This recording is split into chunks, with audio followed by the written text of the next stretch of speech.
Hello, and welcome to another episode of Boundless Body Radio. I'm your host, Casey Ruff, and today we have another amazing guest to reintroduce to you now. Dr. Heather Stone is a returning guest on our show. Be sure to check out her first appearance on episode 833 of Boundless Body Radio. Dr. Heather Stone is one of the most successful functional medicine practitioners in the world.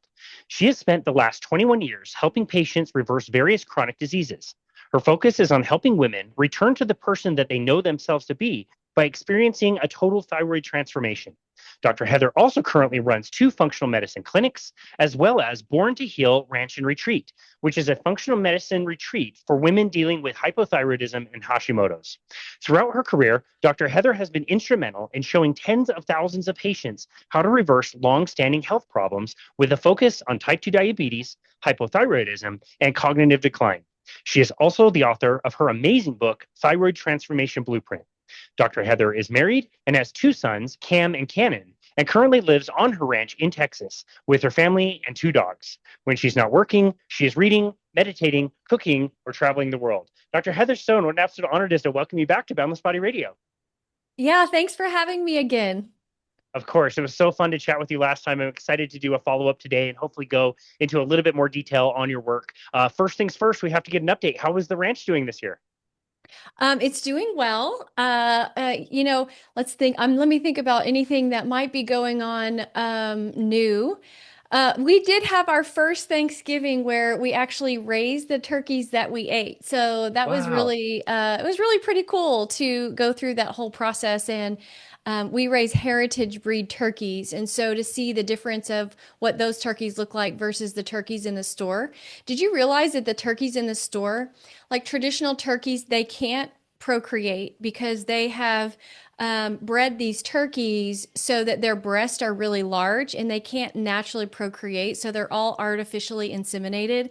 And so when I started to learn that, I'm like, okay, this is just crazy. So how can I do it differently and really, put my hands around nature and really give us exactly the food that nature intended us to be having. And so I raise heritage breed turkeys, and it was really great, and the taste was amazing. Wow. I knew you were going to say something terrible about raising turkeys or chickens. Raising poultry in this country, I know is a disaster. Yeah. So I knew it was going to be something to hear that. That's super cool that you're doing. What are some of the challenges of raising turkeys? You know what's interesting? Turkeys are actually, they are so sweet. Turkeys are really, our Tom turkey follows me around everywhere, almost like a No dog, way. and it is so cute. But one of the challenges I would say when they're younger, they're less hardy than my chickens. And so you got to really pay attention to those little baby turkeys and make sure that they, get through a certain period. And then otherwise, I just throw them in with my chickens, and it's pretty easy to do. But it's really cool because they have a completely different personality than chickens, and they're just really great animals to have around. Wow, that's amazing. No, I thought turkeys were really mean. I didn't Well, know a they were lot of actually like people nice. think that. I don't know why, but I didn't know that turkeys were mean, so I didn't have that idea. And so I treat them kind of like pets, and I hold them and pick them up. And then when I do that, everyone's like, I thought turkeys were mean. I'm like, not my turkeys. I don't know. They're not mean at all. So, Not if they're uh, raised by you. yeah, they're fine. That's so funny. Tell us about the taste. Yeah, I would have no idea. I've only had traditional turkey in my life. Yeah, so the taste, they are fattier. What I found was interesting. There's more fat on them on their breast, and then the breasts are a lot smaller than kind of what they have bred them to be in the grocery store. And then the dark meat, it tastes a little bit more like organ meat. And I think it's much darker. I think it just has a higher iron content. I don't know that for sure, but that's what I'm tasting and what I'm noticing. So it's a lot more rich, and it just kind of has more of like almost like an organ meat taste. But the meat from the breast, the white meat, tastes almost exactly the same. Okay, interesting. Is it pushing into like a little bit too gamey, or is it almost something like chicken hearts, where like yeah, it's got a little bit more in it, but it's still very mild. Yeah, kind of like a chicken heart, or even like maybe a chicken liver or something like that. It kind of tastes more like liver meat to me than it Got it. did like a gamey lamb or something like that, or venison. But yeah, it's a little bit different, but it tastes really great. Okay, awesome. Well, I appreciate the turkey talk for the last 5 minutes. I've learned more about turkeys than I've ever learned previously in my life. It's super cool that you guys are doing the ranching and kind of cool that it came up a little bit later in life. Can you remind our listeners like why you even decided to start ranching? Yeah, I think it was after COVID when we were all kind of in a pickle when the grocery stores didn't have food and, we were all kind of, made to go to our homes. And I had a garden, so I had already had a garden. So I was always trying to, how can I grow and be more in control of the food that I'm eating? And then you know, when COVID came around, I realized that, man, we're in a pretty vulnerable spot when all we depend on is the grocery stores to have food. And so I wanted to get back to being more in control of the food. And then the more that I realized, because I'm in natural health care and functional medicine, and we always have a saying like, you are what you eat. But if we really think about that, you are what you eat eats. And so you have to think about the meat, you have to think about how your animal has been raised and what your animal has been fed. And so for me, I just wanted to continue to go even deeper into this space of having control over what you're putting into your body, how it was raised. I remember during COVID, seeing an article about all these cows being slaughtered because the slaughterhouses weren't open. And so the feedlots had to actually kill the cows because the cows are so sick, they're not going to actually make it. I thought, why wouldn't they just wait a few months? Like, what is the big deal? Like, they should just wait a few months until everything opens up and then, they can go and process the cows. And the more I dug, it was like, oh, these cows are actually sick. Most of the cows that we eat are diabetic cows. So they get all the marbling in the muscle. That's like fatty infiltration of your organs, right? And in your muscles. If a human was like that, they would be considered obese or morbidly obese. And so then I was like, okay, I don't want to eat that. And I want to change the way that we're eating. And my family was in Texas. And I'm like, all right, if we're going to move, we're going to move back to Texas. And I'm going to start a regenerative farm. Got it. Yeah, and you told us last time how much work it was to kind of, get the ground up to where it needed to be because you were going to raise cattle, not horses. I believe your place was a horse property before. And Right. I want to ask this in the perspective of people that come and visit you. So your ranch is also where you do the retreats that we Hmm. mentioned in the introduction, correct? Yes, that's right. Okay. What are some of the most common comments you get about people who are used to coming in, living in other places and they come in and see the ranch for the first time after they've been there for, maybe a day or two? What are some of the most consistent comments you get about what it's like to be there? I think most people feel like it's grounded and very calming. But one of the really cool things is most people are so out of touch with where their food comes from. So as we tour the ranch, and most people have never pet a pig. Most people don't. It's really cool whenever I have my pigs and they're nursing and they just had babies, and to kind of see that whole cycle of life is really cool to get reconnected. And then, seeing your vegetables too, because I have a huge garden. And, people are like, I did not know that that's what asparagus looked like. I had no earthly idea that a grapefruit grew on a tree. I had no earthly idea that, about all of the things that we're used to getting into in a grocery store because we've just been so disconnected from nature. And so reconnecting, understanding where your food comes from, how it grows, what nutrients it needs, looking at the circle of life with all of these animals and how they integrate together, and just reintegrating with nature is so healing to the body. And I think it's really important if we think about how we've set our lives up. We're constantly in fight or flight. We are constantly in stress. That's, kind of how our lives are, especially in America.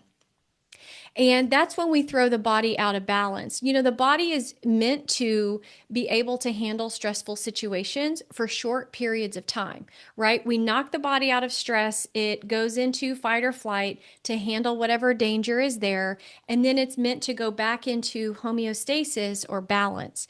But what happens is we keep knocking our bodies out of stress every single day, and it doesn't ever get a chance to go back into balance. And that's when we start to see disease, and that's when we start to see complete dysfunction and all the symptoms that we are struggling with. But when you're at the ranch and you get reconnected with nature and you get to walk around and you get to spend time with animals and with the plants and outside and indoors and looking at the trees, you start to get your body back into homeostasis. You get it out of fight or flight. You get it back into parasympathetic. And that's where the body can rest, digest, and heal. And so that's why I think it's extremely important that we all get reconnected to nature. We get reconnected to where our food comes from.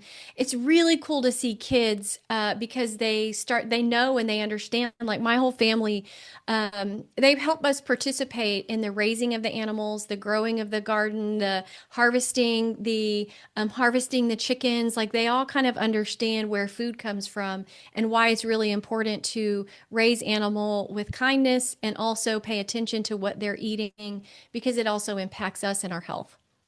So specifically about the kids, that's amazing. Can you imagine what our lives would be like if we were brought up in that way? But the kids specifically, what do you notice? How does that carry on through their life, like maybe with their school life or in sports or whatever, to have that level of connection, to have that level of nutritional quality every day? How do you see that carry on into their lives? Yeah, my kids, I have two boys. My oldest is in college and he never got to really live on the ranch because he was off when we moved. My youngest, he just graduated last year. So his high school years, he was on the ranch and he actually helps us run the ranch. And he is actually going to take over and help us continue and grow the retreats and the regenerative farm, which is awesome. And I can tell that he really understands how animal welfare and it's really cool because we have different things that happen on the ranch. Like one time, one of our sheep a baby lamb got stuck and he had to figure out, and I was leaving.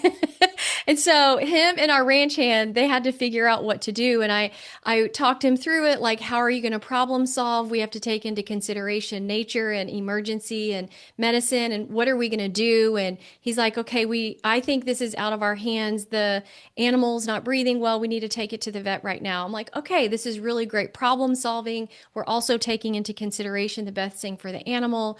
And, and my kids have been raised in functional medicine. So they know that this is just kind of how their lives are. Now, my nieces and nephews are young. They've been coming around here since they were 3, 4, 5. Now they're 6 and 7. And they also help harvest the chickens. They know right where the chickens come from. If you ask them, how they should be eating, they're going to tell you that they need to be eating mostly animal protein, and it's really good for our muscles. And we look at the garden and how do we work with the vegetables to have the best health. And so I just think it's really important to have them in nature. And it's so great to see these little boys outside shoveling dirt and, playing outside and going to hunt for eggs, and they're not in front of the TV.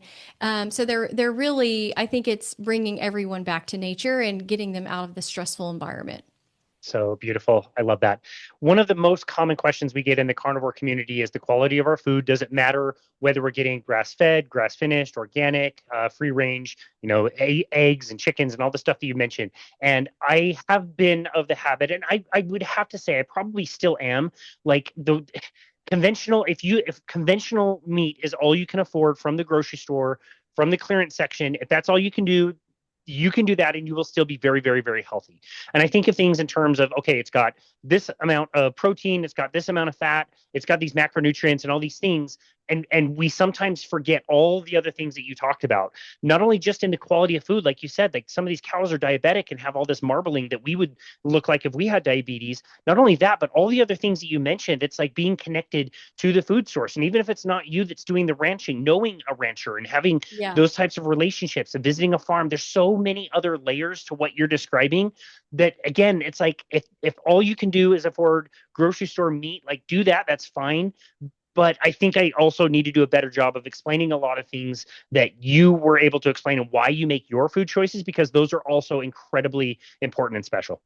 Yeah, I think it's like for me, I would not eat conventional chicken. Like because of how they're raised, because the quality of the nutrients of the actual meat and what they are shoving in these chickens, it is just, in my opinion, I there are other choices, right? Like if you can only afford, maybe I might eat regular beef, maybe. But maybe I would think about getting in a relationship with a local farmer. That's probably the best thing that you could do, is to make sure that you find a local farmer. And there's all kinds, there's little networks all around where farmers are happy to go direct to consumer, because if they can't go direct to consumer, then they have to sell to kind of like a distribution center, and then the distribution center sells to, like, let's say Whole Foods, and so they're not paying the farmer, they're paying them peanuts for their meat, and so it's really difficult. But if we could go direct to the farmer, you're going to get a way better meat, better quality of meat, and you can find a farmer that doesn't use glyphosate. You can find a farmer that does grass fed and grass finished. And so it's easier than I think what we think. But at the end of the day, if someone was going to choose like cereal over regular meat, I would also agree with you. It would be better to just eat the meat than to eat loads of cereal that's going to completely wreck their blood sugar and make them diabetic also. So the if you can't afford, all you could afford was conventional, I would eat conventional. But really, it's important for you to do everything you can, just not to say, oh, I can't afford it, but maybe you can find a way to afford it, or find a farmer that you can work with where you can buy it. I remember when I was first starting out, and I had a very hard time affording all organic. So what I did was I bought really good meat and then I just decreased the vegetables, or bought the vegetables that weren't on the dirty dozen list, right? So there's a dirty dozen list that's better for you to eat, even if it's been sprayed with pesticides and things like that, because it doesn't get into the skin as much. But I would say I've always tried as much as I possibly could to eat grass fed, grass finished, and organic or natural poultry. Yeah, well, that is such a great example. And just to say, like, there's always something you can do. You can always take a small step in a Yeah. direction, even if it's not 100%. You can do a little bit better today. You can reallocate your resources. And at the end of the day, this is what you're eating. It's so important for life. So I really appreciate that. I love getting the update of the ranch and everything going on. Yeah. And last time, obviously, we talked a lot about autoimmunity and Hashimoto's and all the things that you are a world expert in. I wanted to maybe deep dive a little bit of that and get into the concept of 7 pillars that you like to talk about, of ways that people can get their autoimmune disease into remission. But before we go there, if you don't mind, can you tell us why you ended up in functional medicine versus just the conventional kind of medicine system? Yes. So, like many doctors, I have my own personal story and my own personal journey with low thyroid and Hashimoto's. And I was really frustrated with the results and the information I was getting from traditional medicine.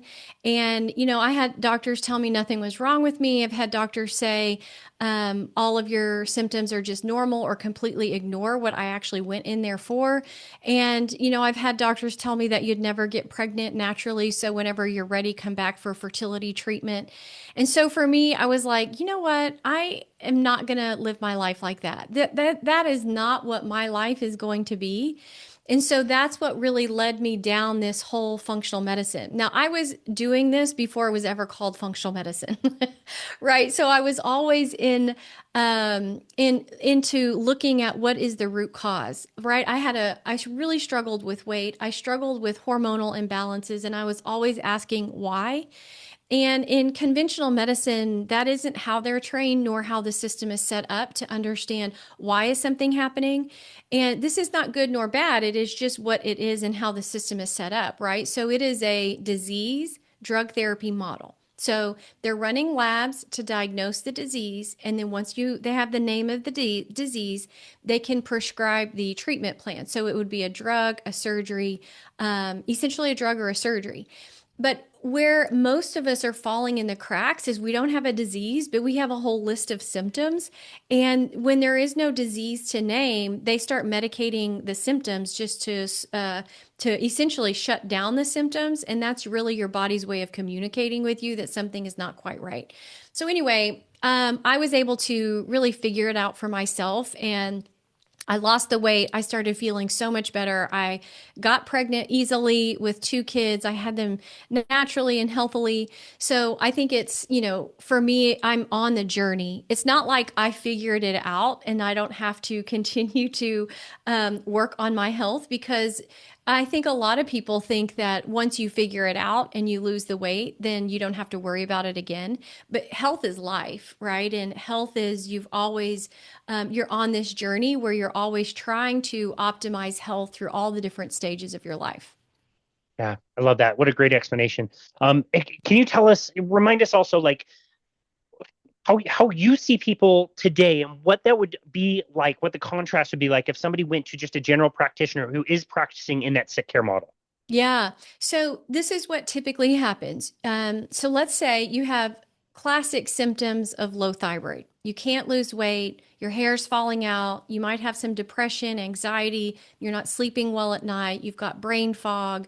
You go to the doctor, and of course, most of us Google all these symptoms before we go to the doctor these days. So I was dealing with it before Dr. Google. So I didn't have a resource. So now we Google and we go to the doctor and we say, hey, I think I have low thyroid. Can you check my thyroid? And the doctor's going to be like, absolutely. It sounds like you have low thyroid. So most doctors will run one, maybe two or three tests to check if you have low thyroid. And typically they would run a TSH. Now, if you're lucky, they might run a TSH with a thyroid panel, which means they'll do a T4, they'll do a T3 uptake, and then they'll do a free thyroxine index. And all they're really looking at is a TSH. And if the TSH is high, that means you have low thyroid, and they are going to put you on some kind of thyroid medication, and they're going to recheck that TSH in 6 months to a year to make sure that your dosage is right. So then they're going to keep doing it at that interval and until they have your TSH normalized. Now, once your TSH is normal within that laboratory range, then they're going to say everything is great with your thyroid. But if you still have all of those symptoms, like let's say some symptoms got better, but not all of the symptoms got better, maybe some even got worse, they're going to say your thyroid looks fine. It's not your thyroid. And then they're going to start prescribing antidepressants or anti-anxiety medications or sleeping medications, or they tell you, well, you just need to eat less and exercise more.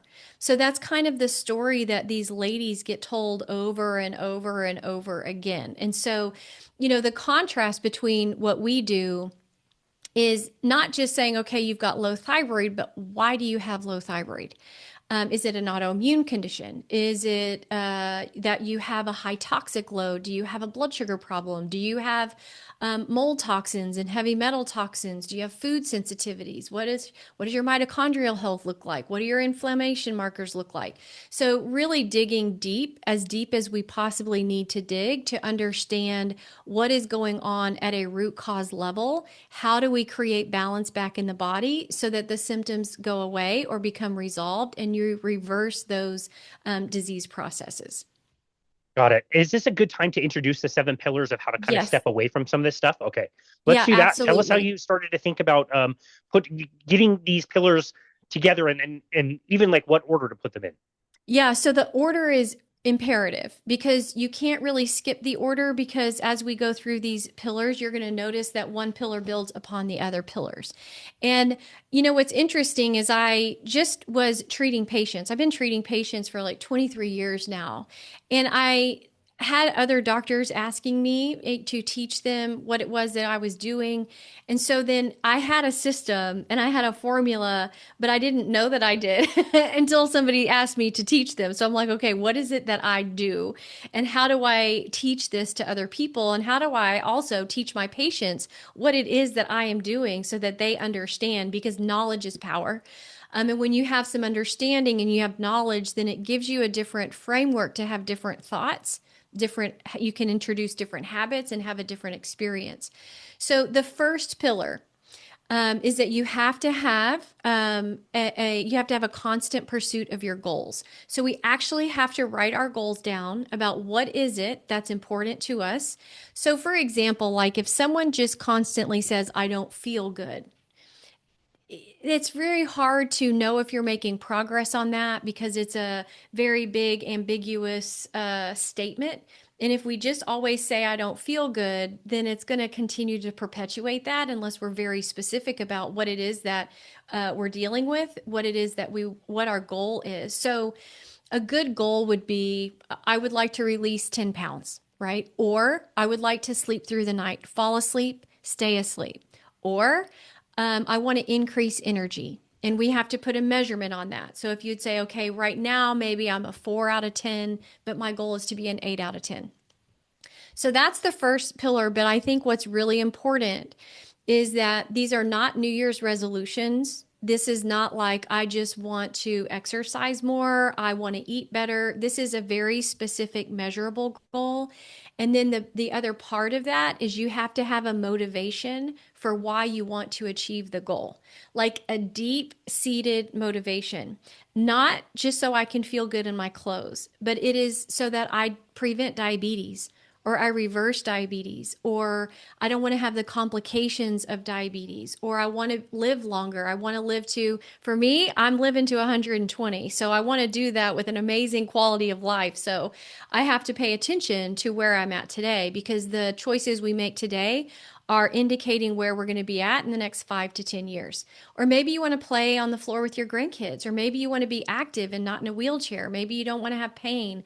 Like we have to think about what kind of future we're creating and what is our motivation. Because if you don't have the motivation, you have that other little voice in your head that says, oh, a little bit won't hurt. Or today's not that big of a deal, I can start tomorrow. And so we really have to have those motivations front and center to keep us moving forward on the goal.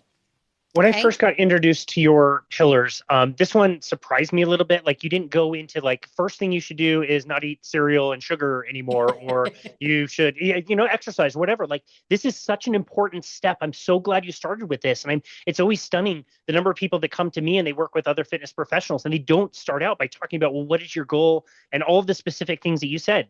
Do we have a way to measure this kind of stuff? Is it timely? All the that SMART acronym for creating goals. So I think this is such a wonderful place to start, and I think it's really often missed by a lot of people. Yeah, I honestly, I don't take on a patient until we've gone through this process. Why? Because I want to make sure that number one, that I think that the goals are achievable. Like, right? So the body's amazing and anything is possible, but I want to make sure that we are on the same page with expectations so that a patient's not, expecting one thing and I'm like, oh my gosh, you're doing so amazing. But they're like, I thought I was going to lose 100 pounds in 30 days. Right. So I'm like, okay, we are completely off here. You're thinking you're doing terrible and I'm thinking you're doing amazing. And that is extremely important for people making progress because think about this. If someone had the goal to lose 100 pounds, but their expectation was that they were going to do that in a time frame that might be unhealthy. Let's say they thought that they could lose 100 pounds in 3 months. Well, in 1 month, if they haven't lost, like they're calculating in their head, if they haven't lost like 30 pounds in 1 month, then they're going to stop and they're going to give up. Right. So for me as a clinician and as a coach to help them through this process, we have to be on the same page so that the patient makes progress. They feel like they're getting small wins along the way. We're working on the same problem and we all have the same expectation. Because if that is not set up properly, the patient will give up. And like a person will say, well, I gave up Coke and I should have lost 10 pounds. I gave up drinking soda. And I'm like, well, did you address all the other things? You're still eating cake and cereal and oatmeal, and you're still eating all these other things that are keeping the weight on. And it was a good choice to take out the soda. But we got a lot of work to do here. So it's about making sure you have that communication and you have realistic expectations about how the body can heal and what it is that we're working on long term versus short term. Yeah, amazing. No, that's a great framework to continue on to the second Okay. pillar.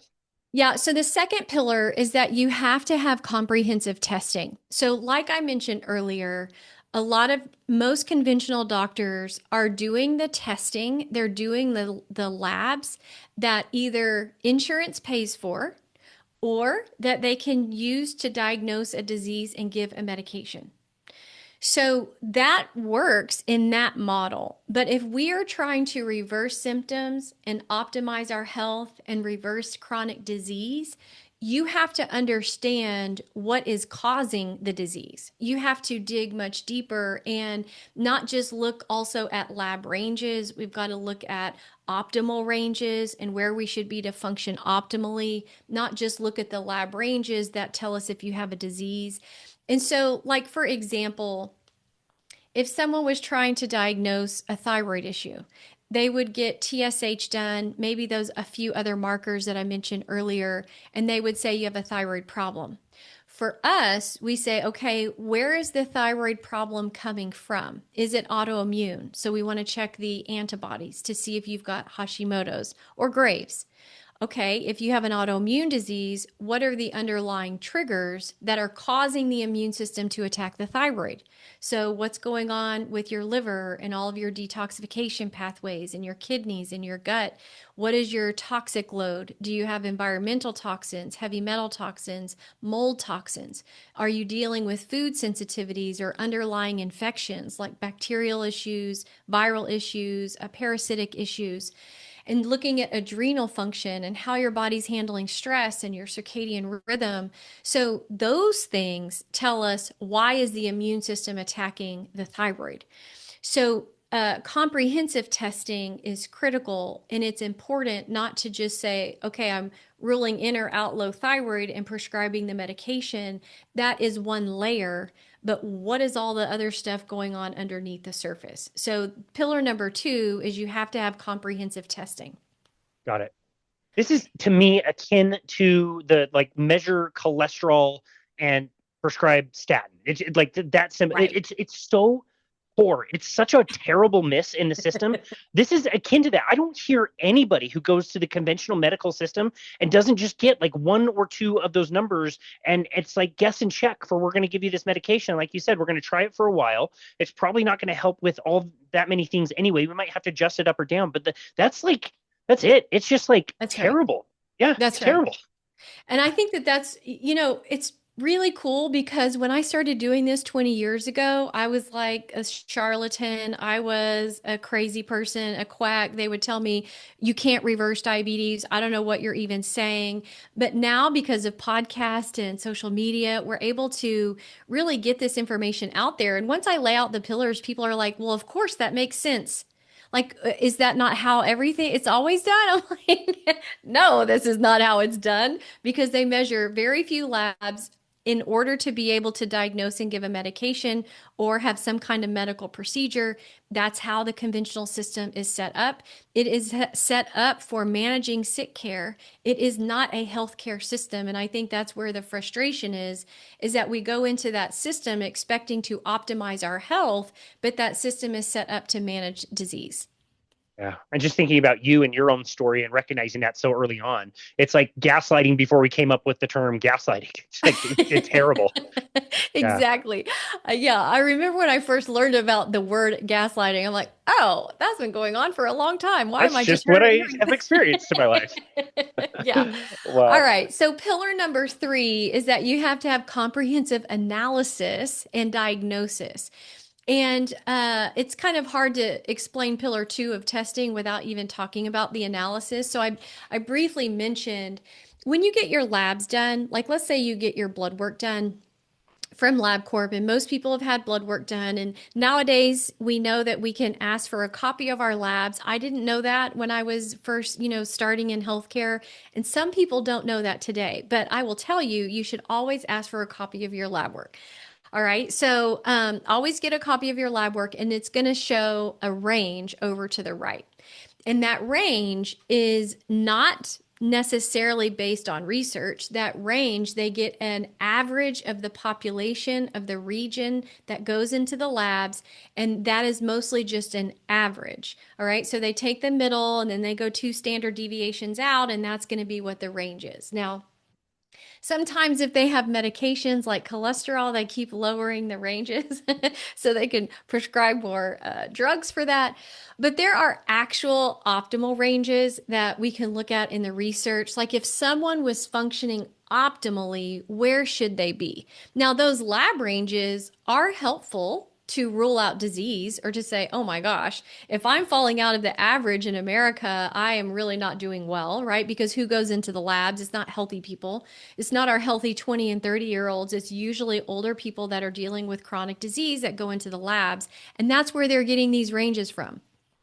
So if you're falling outside of that, it means that there is a big problem. But if you don't have a disease that's been diagnosed, but you have all of these symptoms, this is where the information is. So where you fall out of the optimal range, but you still might be within the lab range, that's where we find out where the underlying imbalances are that are causing symptoms. And so you have to be able to know and understand patterns. You have to know what labs to order to understand and how to and to pull it all together for someone. And then pillar number 4 is to have a customized care plan, right? You have to customize care based on your lab results. So a lot of times we get frustrated because we are implementing care. So we might try a new diet. And diet's important. You cannot change health with having a crappy diet. So a diet is a piece of the puzzle, but what diet should you really be following? Or we go to the health food store and we say, I want to try to do this naturally. And we know maybe we have a blood sugar problem. So we're taking all these supplements for blood sugar, but you don't really know what is causing it. So you have to have a customized care plan based on your lab results. And it's not just like your friend Susie, she had the same symptom and she took this magic supplement and it worked for her, and you take it and it doesn't work for you. So you really want to customize care based on your labs and be able to prioritize what's going to move the needle the most without having to supplement like 500 things. Yeah, it's very interesting. It took me a long time to learn that when you see a lab value and it shows you that range, that first of all, it is based on an average, which if you're wondering why that's a problem, go walk around Walmart and see what the average, size pant you would be wearing if you were to average everybody in the store. Like, it's not great. It's not great. But then also it almost like it appears and it's in isolation. And so you just think, oh, this is a little bit high, so I can take this one thing and it will bring it back down. This is a little bit low, so I can take this other thing and it will bring it back up, or whatever it is. Like the really good functional medicine people, they don't look at individual values. They see the concert of the entire thing that's going on. And then that is what makes pillar 4 make so much more sense. Is it's not just this is high, this is low, do these isolated things to fit the flow chart to be able to get these back in range. It's like, no, this is telling a story that's so much more than just if this individual marker is within a certain range or not. There's a whole concert of things going on that especially people in functional medicine are really, really good at seeing the whole thing. Yeah, let's take for example, like if someone has high cholesterol and high triglycerides, okay? So when you have high cholesterol, it means that you have a liver issue, a thyroid issue, or a blood sugar issue. You could have all three. You could have a combination of two. You could have just one of those. So when you're looking at the labs, you're like, when I see high cholesterol, I'm not thinking statin. I'm thinking, what's causing this cholesterol to go up? What is cholesterol? Cholesterol is anti-inflammatory. Cholesterol gets produced when you have inflammation in the body or damage to the arteries. And and I think that we're not going to get into the debate right now, but what is too high of cholesterol, right? So there's a lot of opinions on that. So for me, I'm like, okay, do they have a fatty liver pattern? What do their liver enzymes look like? What does their blood sugar look like? Do they have not just high average blood sugar, but do they have a glucose variability issue? Is their blood sugar unstable? Do they have high fasting insulin, even though maybe their A1C might be good?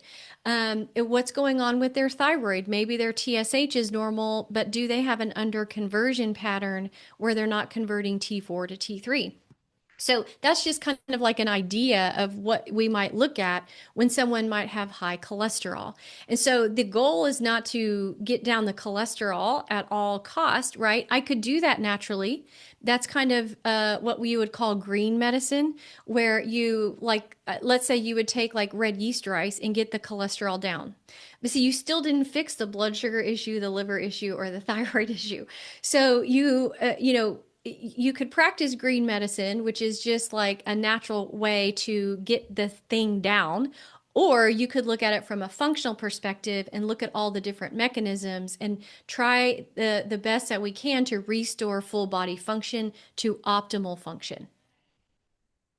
I think it's cool that you can go down that path, and taking a medication or writing a prescription is not off the table. Like, you could still arrive at the conclusion that maybe we have some prescription that you should take, but that's not step number one. That might be option number eight after you do all the other things. At least you're going down that path and trying to see, what is causing what and what things can you do that aren't a medication rather than just starting with that from day one.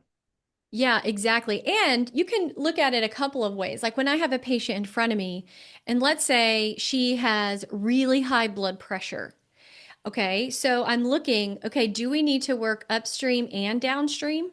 Right? So she may need a blood pressure medication to lower her blood pressure to take her out of emergency. That high blood pressure is causing endothelial damage and lots of inflammation. So she may need to be on blood pressure medication while I'm working on all the stuff upstream. And then as the body starts to heal, she requires less and less of that medication. And the ideal goal would be to get off completely, if we can get her body back into a complete function, which most of the time we can. And so, traditional or conventional medicine or medications is not terrible. Like we need those in states of emergency. And sometimes, like when someone has really high blood pressure, that's essentially a state of emergency. The body is trying to cope and adapt, but it can't. So instead of having a heart attack or stroke, let's get the blood pressure down while we work on all the upstream stuff. And then eventually that patient will likely be able to get off the medication. Yeah, I'm so glad you went there with that example because of all the different scenarios where people can get off of medication. It's really, I would say, high blood pressure, in my experience, is one of the first ones that can go for a lot of people if they can get their lifestyle right. Some of the other ones maybe a little bit Sure. longer, but I noticed people within, like, sometimes a week, 2 weeks, they're like, wow, my blood pressure is like way too low and need to start working with a doctor to start getting that Yeah. titrated down. Yeah. Yeah, It's pretty cool to see that happen. Yeah. super interesting. So, pillar number five is that you need a coach. And you need someone who has been there and done that because, health is not always an upward trajectory. Like there's ups and downs, there's peaks and valleys. There's what do I do here? And is it working or is it not working? How do I get out of this valley to get up to the peak?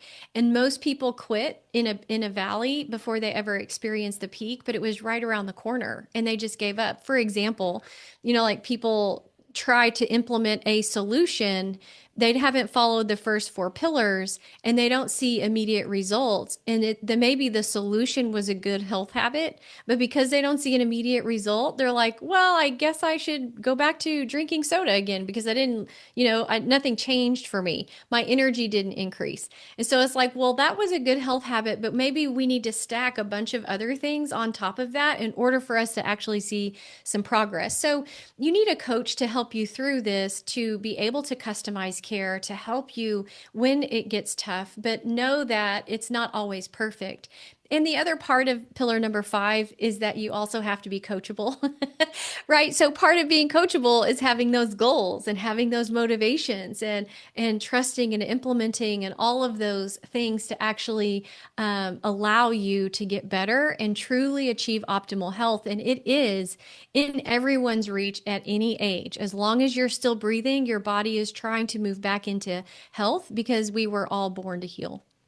Yeah, I love that. When I got into coaching, I thought I would be basically just telling people what to do. They were coming to me for solutions, and I would just tell them, and everything would be fine. And the more you coach, the more you realize, like, oftentimes, I'm definitely giving you some suggestions, and we're talking things out. But a lot of times, the answers are inside the person. They just need to vocalize things, or basically use the Yeah. coach as a mirror, just to kind of talk things out and whatever. And it's so valuable and necessary to just have somebody there that is going on the journey with you. They know what to expect. They can give you ideas of things down the road, but at the end of the day, it's the person being coachable, like you said, that will decide what they want to do in their life. Yeah, I think it's interesting because you want to be with someone who actually knows how to make this health thing a lifestyle, right? So, for example, if I tell someone they need to be gluten-free and dairy-free and soy-free, and they're like, "Well, how in the world am I supposed to do Thanksgiving?" Well, someone who has been there and done that is going to know exactly how to get through Thanksgiving and still stick with it, right? How to get through the holidays without gaining another 10 pounds, how to go on vacation or how to go to gatherings or how to go out to eat. And how do you do these things as a lifestyle? So you want to make sure that you're with someone who actually follows through with the recommendations and they also value their own health. Love that. That's perfect. What about pillar number 6? So, pillar number 6 is that you have to do retesting. Okay, so a lot of people test in the beginning and then they create this treatment plan, and then a year later, they have no idea where they stand. Or has the body healed? Or did they need to move on to something else? So, when you're truly working from a root cause level, like let's say you're working on clearing your toxic load, right? Lowering your toxic load and improving your detoxification pathways. Well, if you're not measuring, like, okay, we started here and this was your toxic load, these were the biggest toxins that you had. And so now we're going to work to clear those out. If you don't remeasure it, how do you know when you're done? Or how do you know when those things, the burden has been lifted and now you need to work on maybe the next priority or the next thing?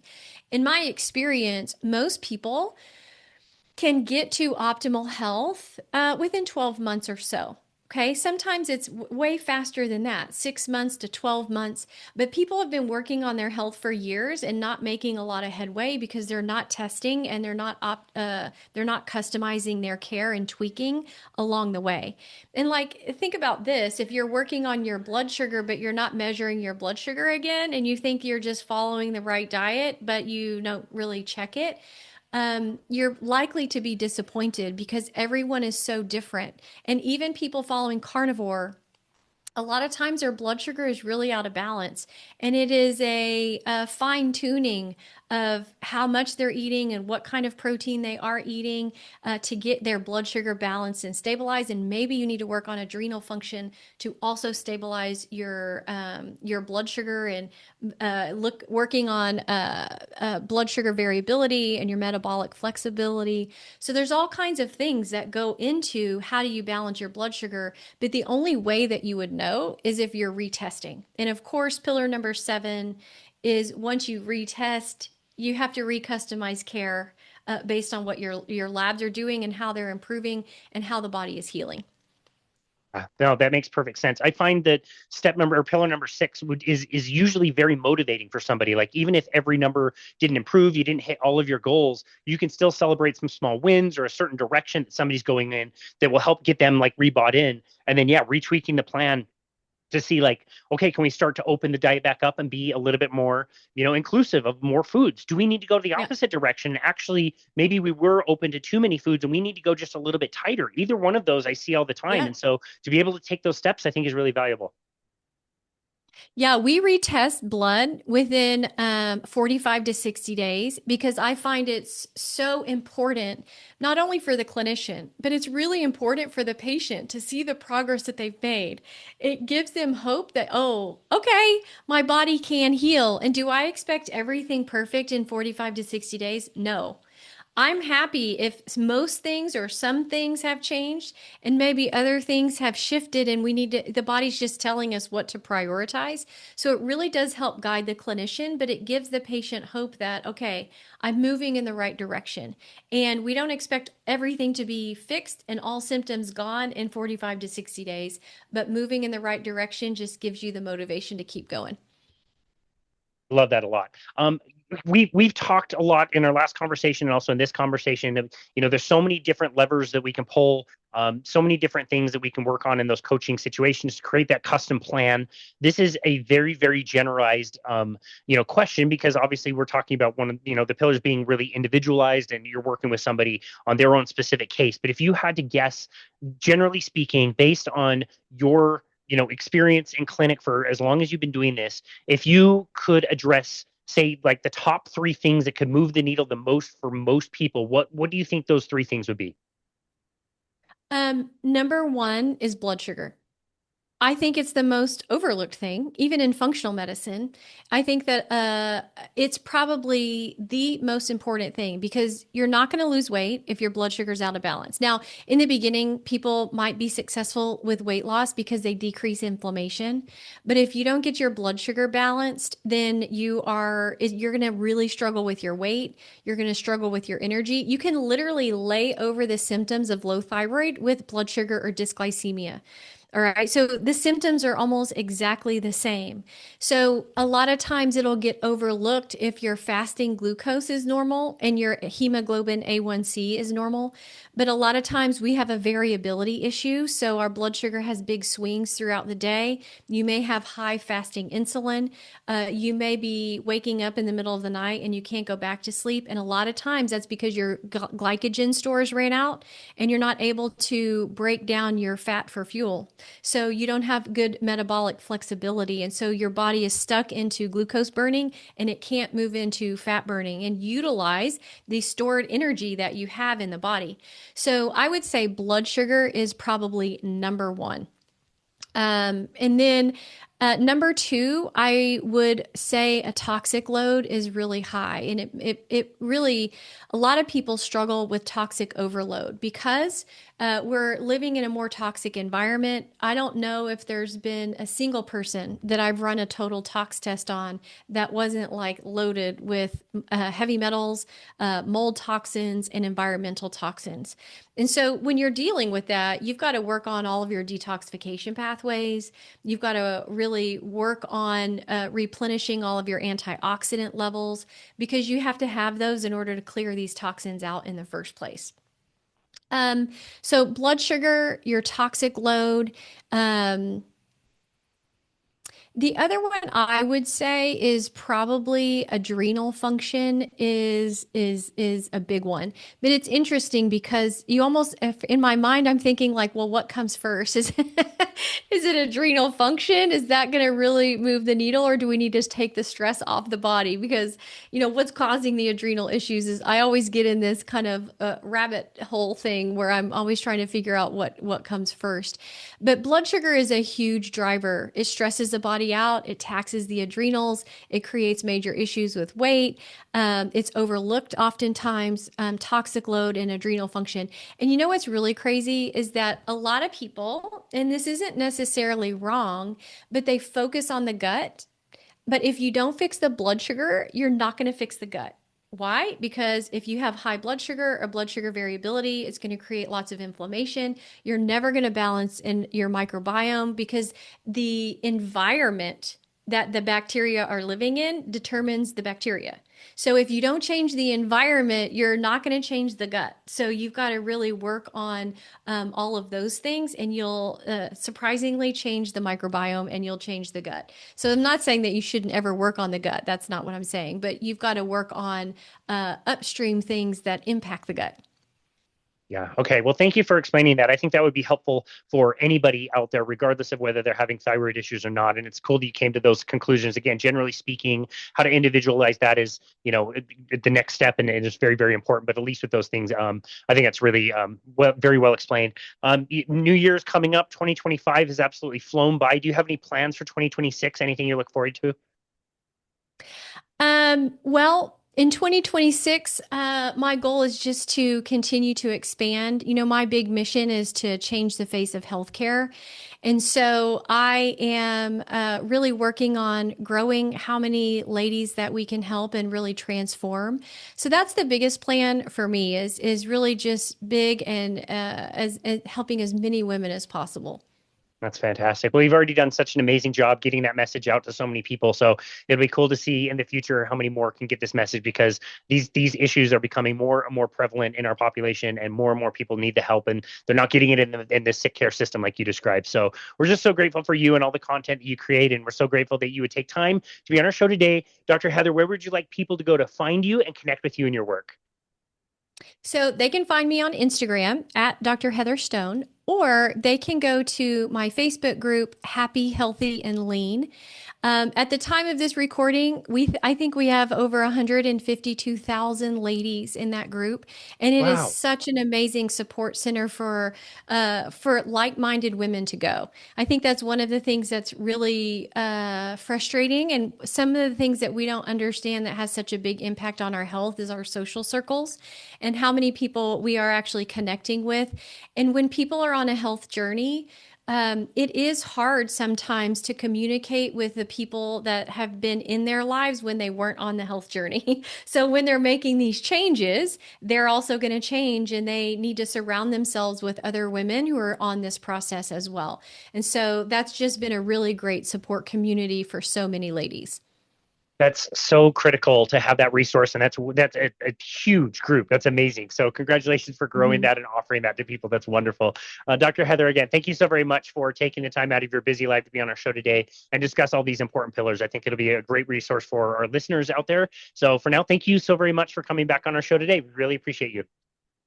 Thanks for having me. It's as usual. It's been fun and it's always a blast. Absolutely. I really enjoyed it as well. Thanks for coming on. And this has been another episode of Boundless Body Radio.